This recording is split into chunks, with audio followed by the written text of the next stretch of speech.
After cruising the Nile for the day, we arrived at Karnak Temple later that afternoon. Unlike most temples in Egypt, the length of time in which this temple complex was constructed spans several decades, resulting in a mix of temples, pylons, chapels, and other buildings, as well as a range in deities that span from the earliest days to the most recent days of ancient Egyptian culture. Note the line of Sphinx directly behind us in this picture, as I'll mention it again when we get to Luxor.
After visiting the Karnak Temple, we stopped by this papyrus art gallery for a demonstration of how papyrus paper was made in ancient Egyptian times, as well as purchase some artwork to take home. Welcome to Egypt, Luxor gallery. That's the papyrus flower. You can touch it. That's the same flower the ancient Egyptians used to make the first paper in history 5,000 years ago. Till nowadays, we have the same way, we have the same methods, no machines, no chemical substances. Everything is done by hand, from this plant to all the sheets of papyrus around. Here, this flower, it was a sacred flower, a holy flower for the ancient Egyptians. That's why in a lot of scenes, you will find it in the hands of the kings and queens, just like the chariot scene of King Ramses II. He is holding the same flower in his hand. Because the flower, it looks like sun rays, the symbol of the god Amon-Ra, the god of the sun. Even in the temples you have seen the pillars and like this, the open papyrus flower, or at sunset, the closed papyrus flower. The second reason, it's the shape of the stem. The stem looks like pyramids, which are the symbol of eternity and everlasting life. We cut the stem as we need for the big sizes or the smaller ones, because this plant reaches 10 or 12 feet high. We can't bring it here, we bring the big ones for the presentations. Now, the making of the paper.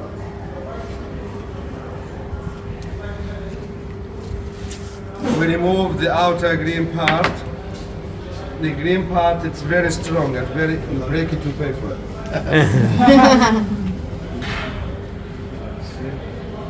So they used it in making sandals, baskets, slippers, and many other things out of the green part.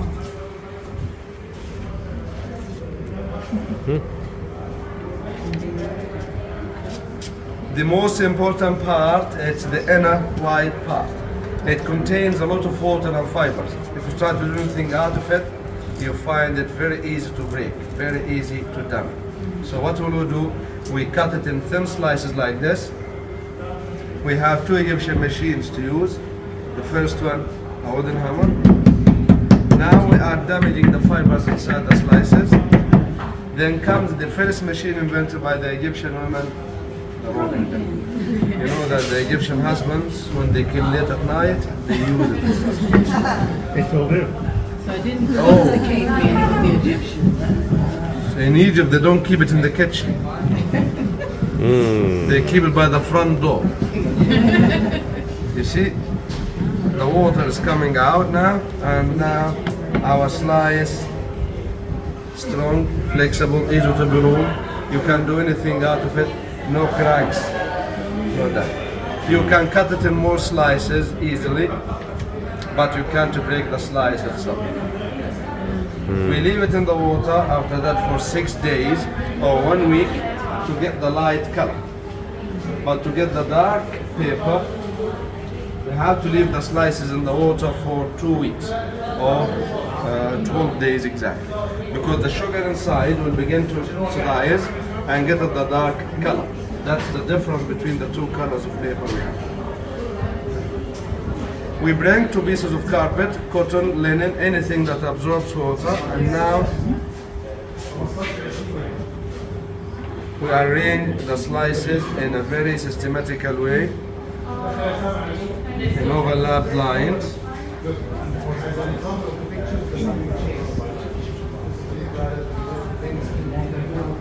Then we do the other line over.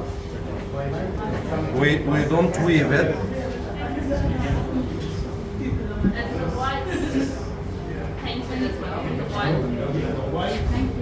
Till we finish the whole size, the whole sheet of papyrus we need. We cover it and we leave it in the hand press.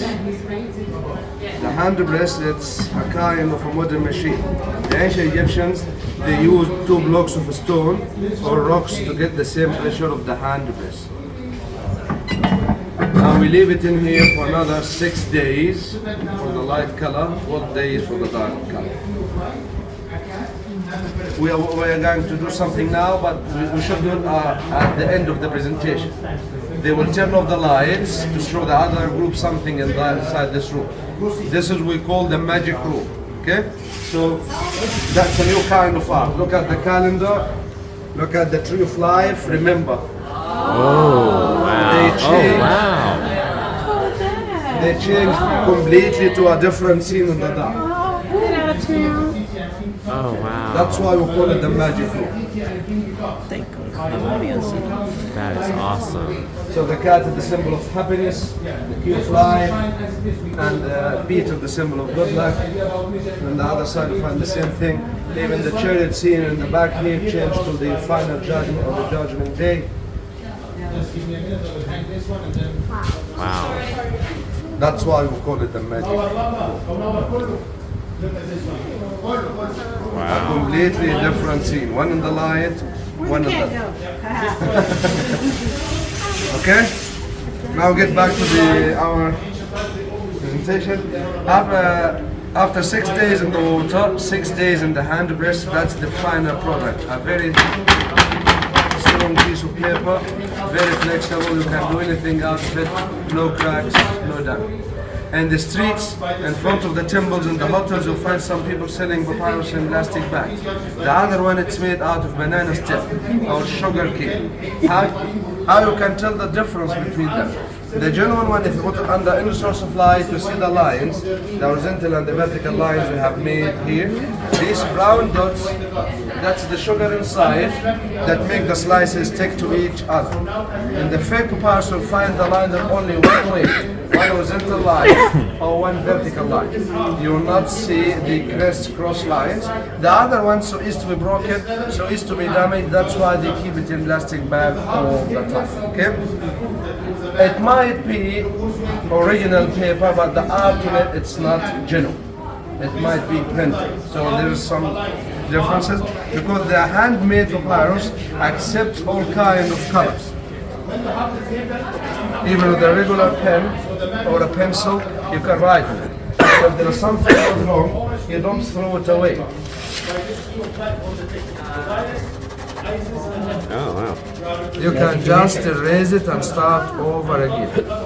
And the paper is still very strong. That's the handmade. After we finish making the sheets here, we send it to Academy of Fine Arts in Cairo. You find the signature of the artist on every scene. These are the most talented, the most famous artists in Egypt.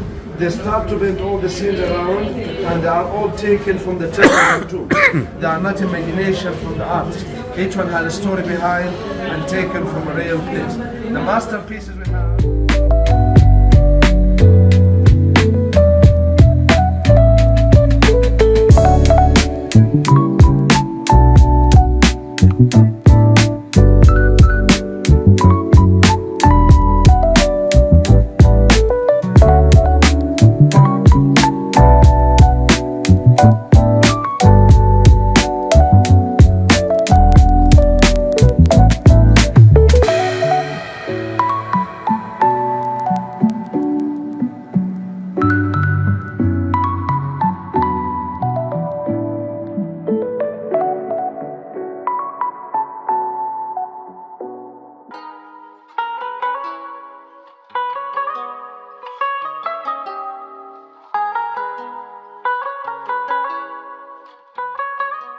The Luxor Temple is a large Egyptian temple complex located on the east bank of the Nile River in the city known today as Luxor. Unlike other temples, this temple is not dedicated to any specific god or pharaoh. Instead, Luxor Temple is dedicated to the rejuvenation of kingship, in that it may have been where many of the pharaohs were crowned.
Recall when we were back in Karnak Temple early this afternoon, there were a row of these sphinx lining both sides of the walkway, called Avenue of the Sphinx.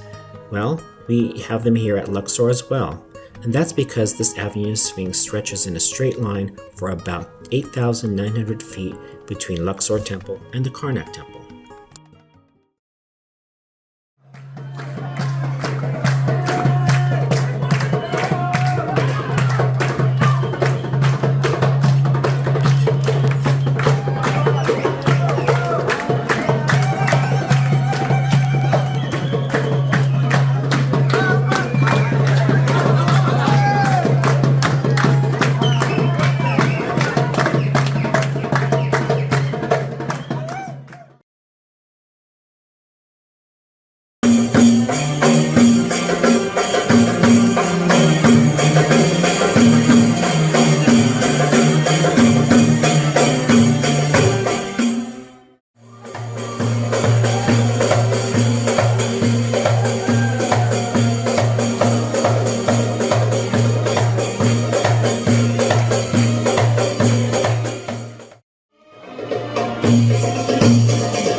A morning wake-up call to experience a sunrise hot air balloon ride over Luxor and the Valley of the Kings.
Good morning. Good morning.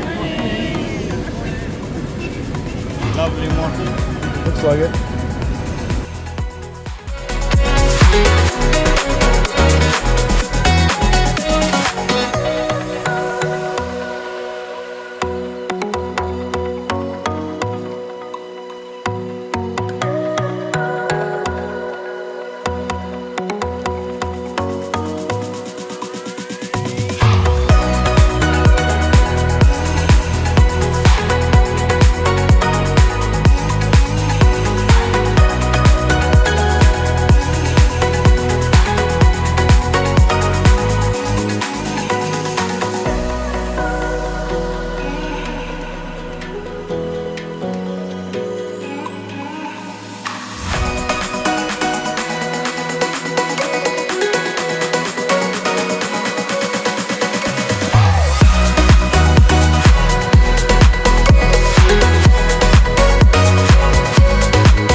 The Valley of the Kings contains several tombs and chambers, ranging in size from a simple pit to the more complex tombs.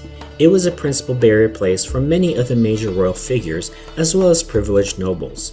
Although some of the tombs were closed due to structural integrity, we were able to see 4 of the tombs from Ramses I to Tutankhamun or King Tut himself. Our first tomb that we stopped at was for Ramses I. Ramses I was a founding pharaoh of ancient Egypt's 19th dynasty, and while the exact dates of his reign is unknown, it's believed to have been between the late 1291 to 1290 BC, so not very long.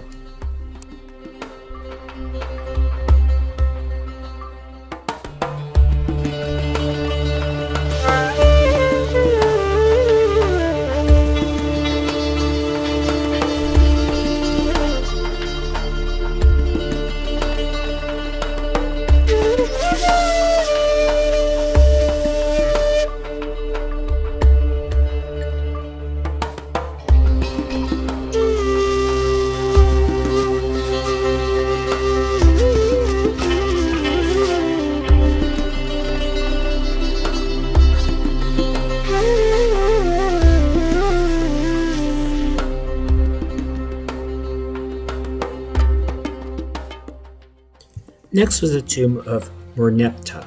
The tomb of Merneptah is the second largest tomb in the Valley of the Kings. He ruled Egypt for almost 10 years, from 1213 BC until his death in 1203 BC.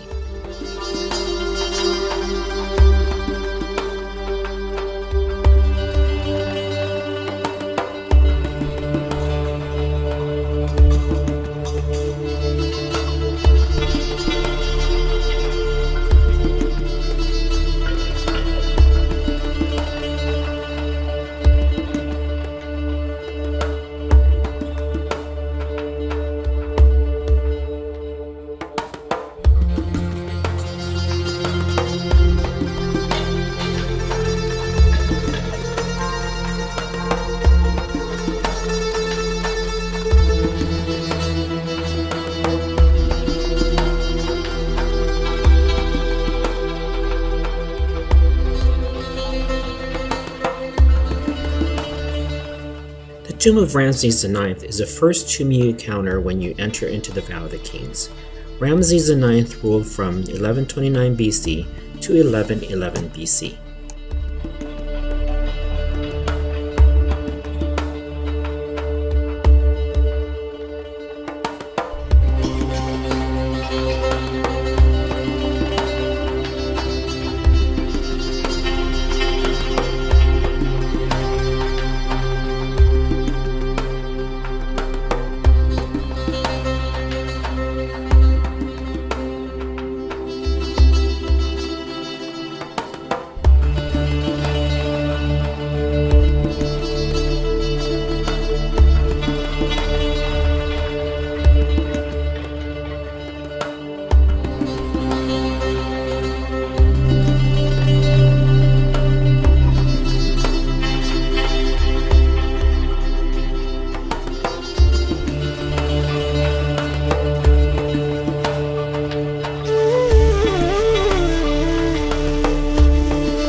Our final tomb we visited was that of King Tut himself, probably the most well-known pharaoh reigning between 1332 and 1323 BC, and discovered by Howard Carter in 1922. This tomb is smaller and less extravagantly decorated than any other royal tombs, and it probably originated as a tomb for a non-royal individual that was adapted for King Tut after his premature death.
After a bit of a break and refreshments with the rest of the group, and a walk through the typical bazaar of souvenir shops,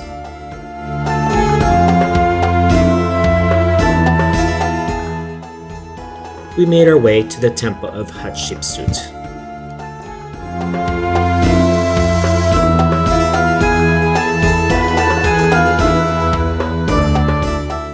The Temple of Hatshepsut is a mortuary temple dedicated to the reign of Pharaoh Hatshepsut, who reigned as a queen regent from 1479 until 1458 BC. She was the second confirmed queen regent to ever reign in Egypt.